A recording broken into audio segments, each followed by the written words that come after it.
Assalamualaikum warahmatullahi wabarakatuh. Selamat datang kembali di channel Keramat Horor. Kali ini saya akan membagikan sebuah pengalaman dari salah seorang narasumber. Si narasumber kali ini mempunyai cerita ketika dia kuliah di salah satu kampus yang ada di ibu kota. Dan ternyata di sana ada sebuah urban legend tentang kuntilanak merah. Dan si narasumber ini diganggu oleh sosok kuntilanak merah itu. Bagaimana kisahnya? Simak terus videonya sampai selesai. Dan seperti biasa, sebelum mulai ke ceritanya, alangkah baiknya kalian santaikan dulu saja diri kalian. Siapkan kopi, siapkan cemilan supaya saat mendengarkan lebih santai. Kalau sudah, kita mulai saja ke ceritanya.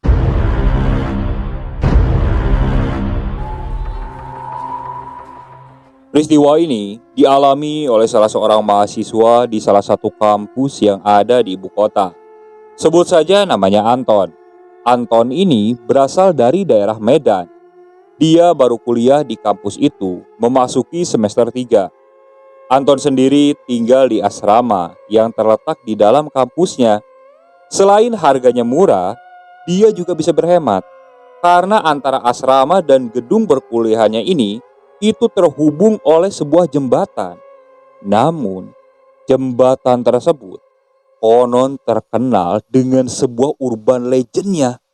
Banyak yang mengatakan kalau jembatan itu dihuni oleh wanita bergaun merah. Pada suatu siang, setelah dia menyelesaikan mata kuliah pertamanya, Anton ini diajak oleh temannya untuk mengunjungi salah satu kafe yang ada di pusat ibu kota. Selain karena kafe itu baru, ada promo beli satu gratis satu untuk pengunjung selama 2 hari pertama. Kesempatan yang tentunya tidak disia-siakan oleh Anton dan temannya. Mereka kemudian berangkat dengan menaiki sepeda motor. Singkat cerita, sesampainya di kafe, di sana terlihat antrian ini begitu panjang. Sebenarnya ketika melihat ada antrian tersebut, Anton ini sedikit malas dan ia ingin mengurungkan niatnya. Tapi temannya ini memaksa karena sudah tanggung sampai di sana. Dengan terpaksa, si Anton pun akhirnya ikut mengantri. Sekitar 1 jam kemudian, akhirnya Anton dan temannya berhasil mendapatkan masing-masing 2 kopi di kafe tersebut. Saat melihat jam di tangan, waktu menunjukkan pukul 4 sore. Anton pun kemudian mengajak temannya ini untuk balik ke asrama, mengingat dia ada kuliah lagi pada pukul 7 malam. Apesnya saat Anton balik, lalu lintas ibu kota ini sedang padat-padatnya. Ketika banyak orang perkantoran yang sudah mulai pulang, Anton sedikit menggerutu. Kalau di dalam hatinya dia menyesal mengikuti temannya ini untuk membeli kopi di kafe tersebut.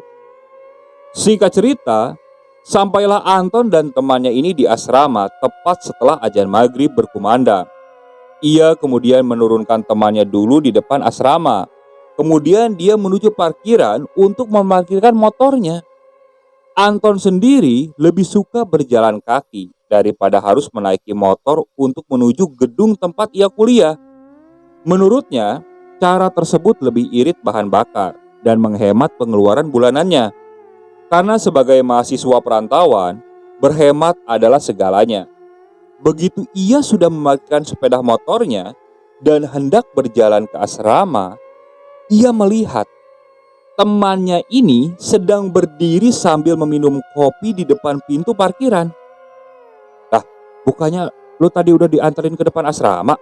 Kenapa sekarang lu ngikutin gua ke parkiran? Pertanyaan Anton tersebut tidak dijawab. Ia malah sibuk meminum kopi yang barusan ia beli bersama Anton. Ya udah, gua balik dulu ke kamar ya. Bentar lagi mau ada kuliah gua. Anton pun beranjak.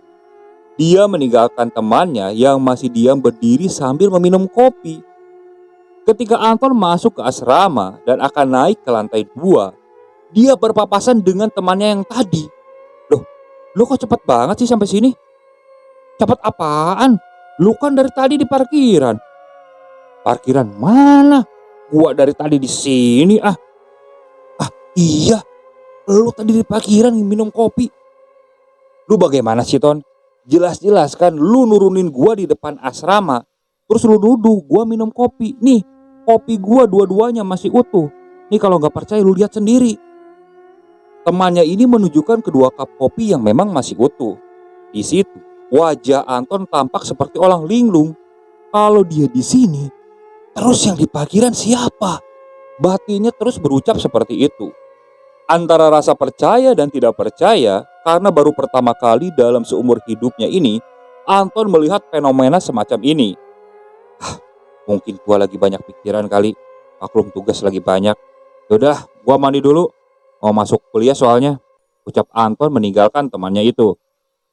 Setelah Anton mandi, dia bergegas merapikan diri dan menyiapkan buku yang akan dia bawa kuliah. Apesnya, Anton ini lupa untuk melaksanakan sholat maghrib. Mengingat tinggal 15 menit lagi, kuliah akan dimulai. Satu sisi, dia pun harus jalan kaki menuju gedung tempat kuliahnya. Seperti yang sudah saya jelaskan di awal, kalau gedung asrama tempat Anton ini terhubung oleh sebuah jembatan menuju gedung perkuliahannya di tempat fakultas Anton berada. Di mana jembatan tersebut terdapat sebuah aturan tidak tertulis yang mengatakan bahwa selepas maghrib atau ketika malam tiba, siapapun dilarang untuk melewati jembatan ini.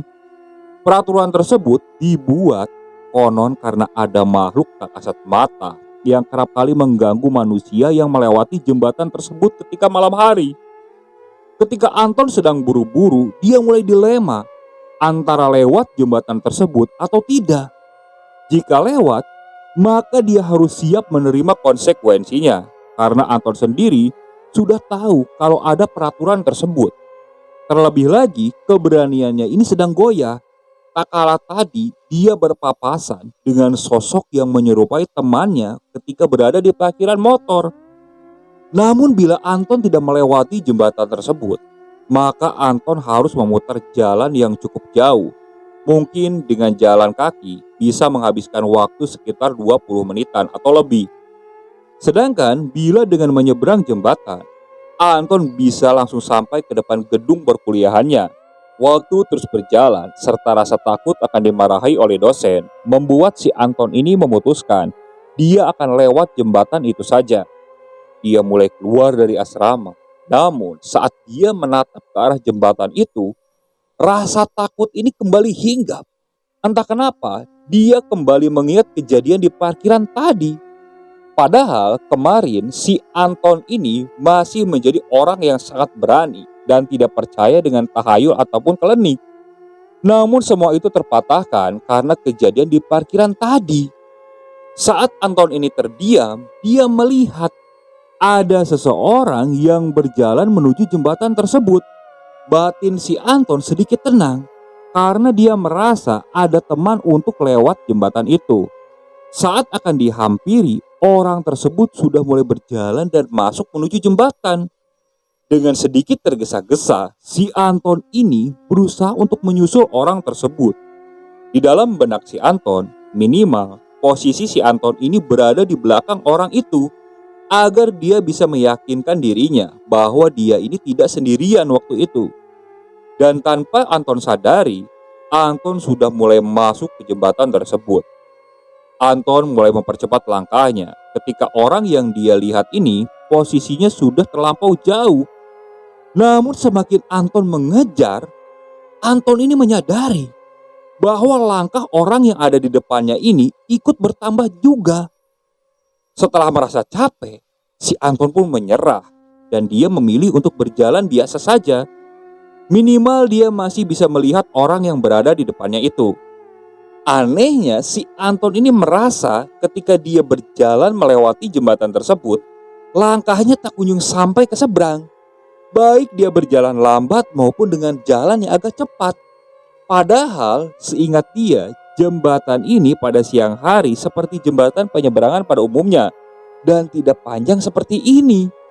Anton merasa jembatan tersebut bertambah panjang setiap kali dia melangkahkan kaki. Hingga saat Anton tersadar, dia melihat orang yang tadi Anton ikuti ini itu sudah berdiri tepat di ujung jembatan. Anton mulai merasa lega. Namun di balik leganya ini, dia juga merasakan ada perasaan janggal. Buat apa orang itu berhenti di ujung jembatan? Apa mau menungguku?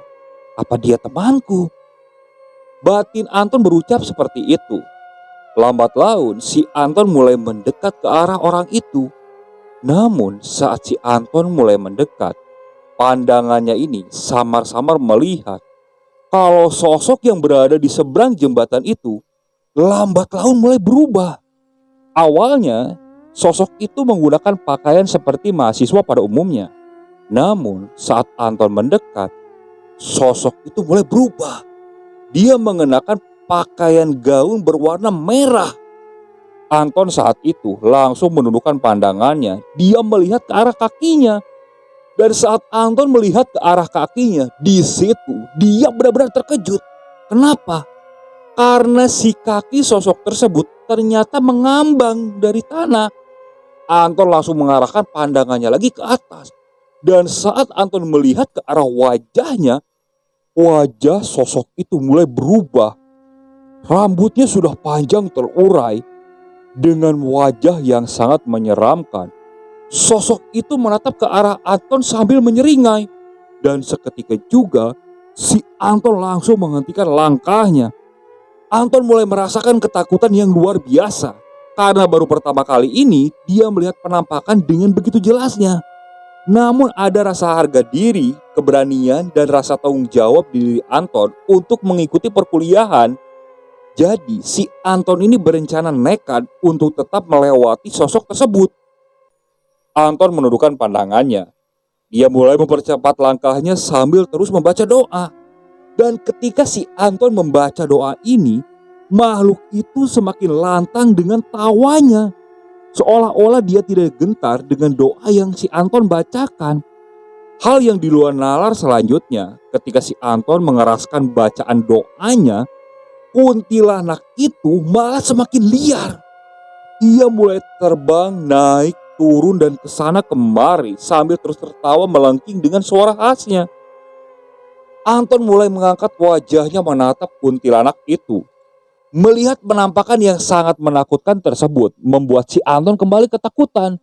Dia tutupi wajahnya dengan kedua tangannya serta mulutnya kembali membaca doa.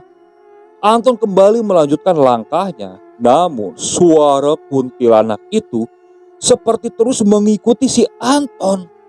Dalam ketakutan yang luar biasa, mendadak suara kuntilanak itu tiba-tiba menghilang. Suasana mendadak menjadi hening, benar-benar sunyi. Bahkan si Anton tidak mendengar suara jangkrik. Jadi suara di sana benar-benar seperti kosong. Dengan kesunyian ini, si Anton merasa ada hembusan angin yang menyapu tengkuknya. Anton pun menghentikan langkahnya. Sambil ingin menenangkan dirinya terlebih dahulu, mungkin dia sudah sampai di ujung jembatan. Itu pikiran Anton saat itu. Sambil terus mulutnya membaca doa, perlahan Anton mulai menurunkan kedua tangannya untuk meyakinkan dirinya kalau dia harus melihat situasi sekitar. Begitu Anton membuka mata, wajahnya ini berhadap-hadapan langsung dengan wajah kuntilanak merah itu. Matanya benar-benar terlihat jelas. Matanya hitam, mulutnya tersenyum menyeringai sambil mengeluarkan lendir. Raut wajahnya yang pucat pasi serta mengeluarkan aroma bau busuk yang cukup menyengat. Dalam kondisi Anton yang tidak berdaya, kuntilanak itu malah tertawa dengan tawa yang cukup menyeramkan. Seketika tubuh si Anton ini mematung, lidahnya langsung keluh ketika melihat sosok itu terus saja tertawa di depan wajahnya. Anton terus membaca doa, namun sosok kuntilanak ini seperti mentertawakan doa yang si Anton baca. Di situ puncak ketakutan si Anton dan keberanian si Anton pun sudah hilang sepenuhnya.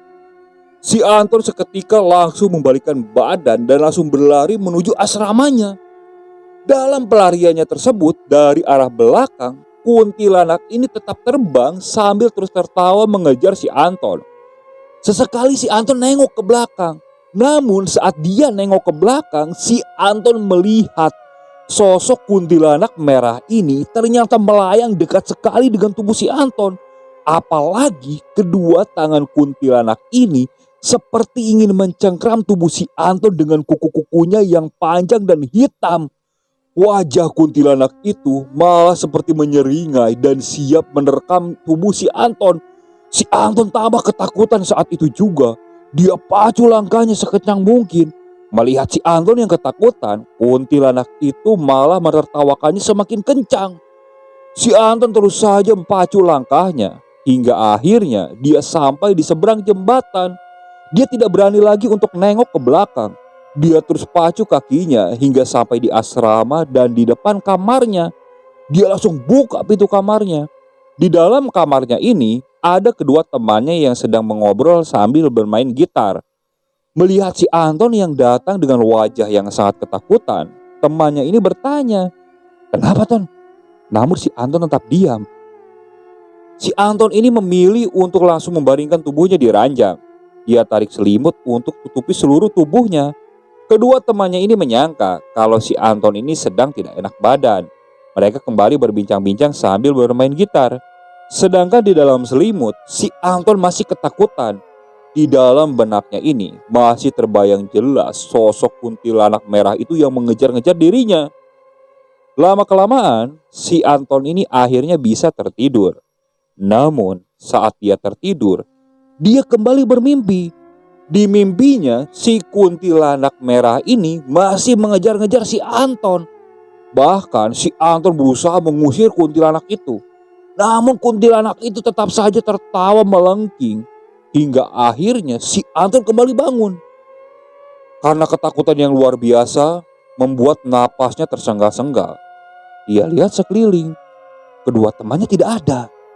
Tapi suasana kamar saat itu gelap. Dan tiba-tiba dia mendengar suara air di kamar mandi. Seakan ada orang yang sedang mandi di sana. Si Anton berpikir mungkin itu temannya. Jadi dia kembali merebahkan diri. Namun lama-kelamaan di kamar mandi ini dia seperti mendengar ada suara orang bersenandung. Suaranya ini seperti suara perempuan. Si Anton coba menajamkan telinganya. Suara itu samar namun jelas terdengar di telinga si Anton. Hingga akhirnya si Anton mulai bangkit dari ranjangnya. Karena penasaran, dia melangkahkan kaki dan mendekat ke arah kamar mandi. Di kamar mandi, dia coba tempelkan telinganya ke arah pintu. Dia masih mendengar ada suara orang seperti mandi. Namun suara orang bersenandung itu kini hilang. "Hei, siapa teriak si Anton dari luar kamar mandi. Namun tak ada jawaban. Bahkan suara airnya pun kini berhenti. Si Anton mulai coba buka pintu kamar mandi itu. Namun saat dia buka pintu kamar mandi, di kamar mandi sudah tidak ada siapa-siapa. Bahkan lantai kamar mandinya pun kering. Di situ perasaan si Anton kembali takut.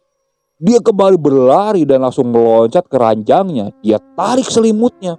Baru saja tubuhnya tertutupi oleh selimut, si Anton ini kembali mendengar ada suara cekikikan tawa perempuan. Dan suaranya ini benar-benar dekat sekali dengan Anton. Seperti berada di samping si Anton. Di situ detak jantung si Anton kembali cepat. Dia merasakan kalau sosok kuntilanak itu seakan mengikutinya sampai ke asrama. Si Anton hanya bisa terdiam di dalam selimut. Suara cekikikan tawa itu hanya pelan, lama-kelamaan terus hilang. Si Anton tetap terdiam di dalam selimutnya. Dia berharap teman-temannya ini kembali datang. Ada sekitar 10 menit si Anton berada di posisi ini. Namun teman-temannya ini tak kunjung juga datang.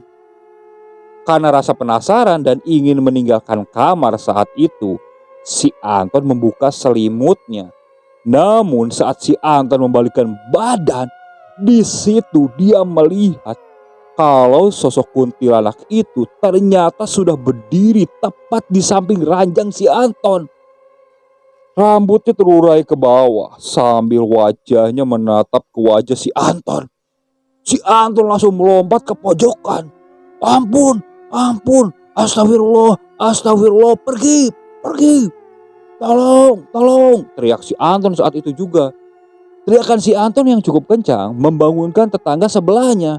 Mereka lalu keluar kamar dan mendekat ke arah kamar si Anton. Ton, kamu kenapa Ton? Tak ada jawaban. Jadi mereka memaksa untuk membuka pintu.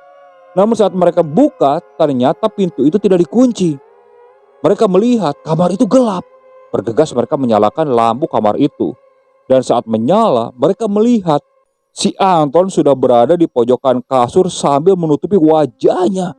Ton, Ton, kamu kenapa Ton? Aduh, itu ada merah, merah, merah, merah apa Ton? Merah apa? Anton mulai membuka matanya. Dilihat di sekelilingnya hanya ada teman-teman asramanya. Astagfirullah, astagfirullah. Ton, kamu kenapa Ton? Itu tadi ada kuntilanak merah. Kuntilanak merah.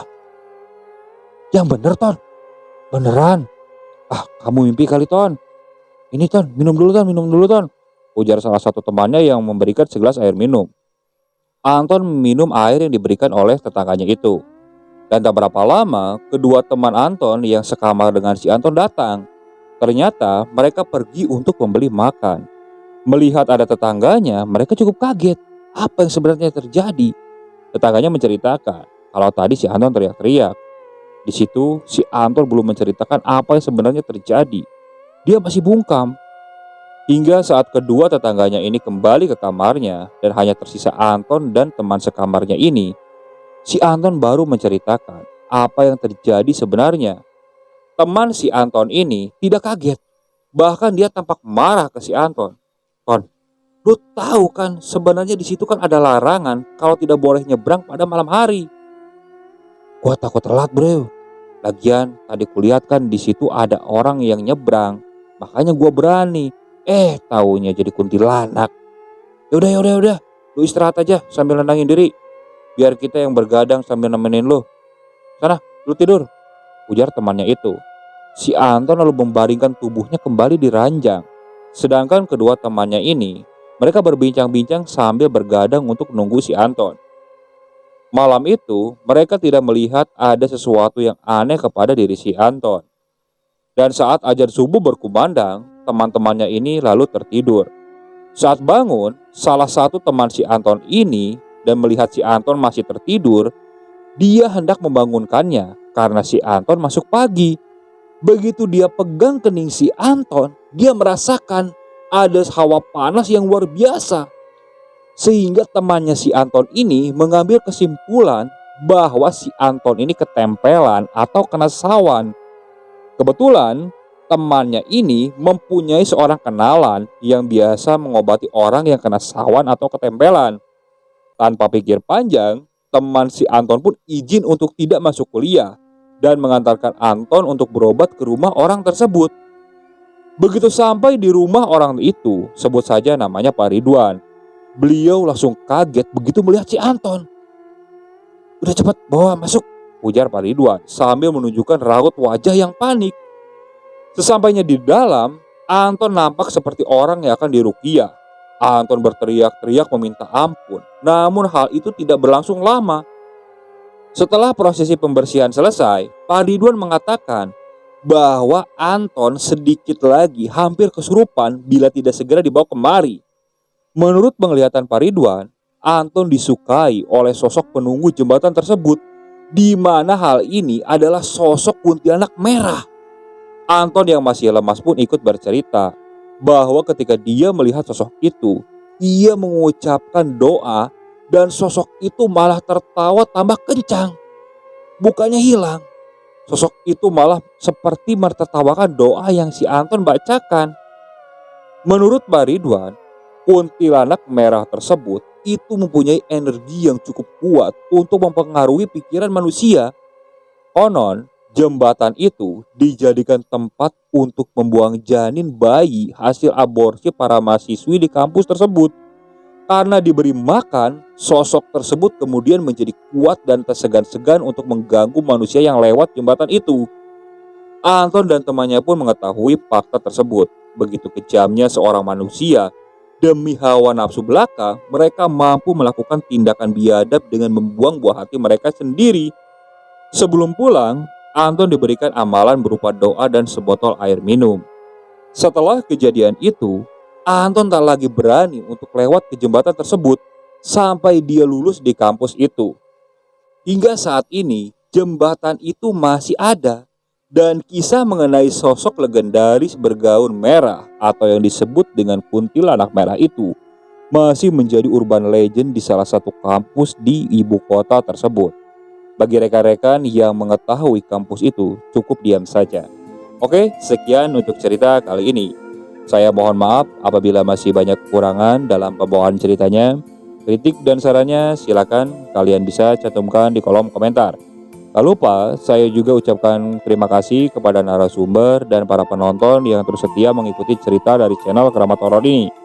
Semoga kalian selalu diberikan kesehatan, dilancarkan rezekinya, dan dijauhkan dari musibah. Tetap ikuti cerita-cerita yang dibawakan oleh channel Keramat Horor ini. Assalamualaikum warahmatullahi wabarakatuh.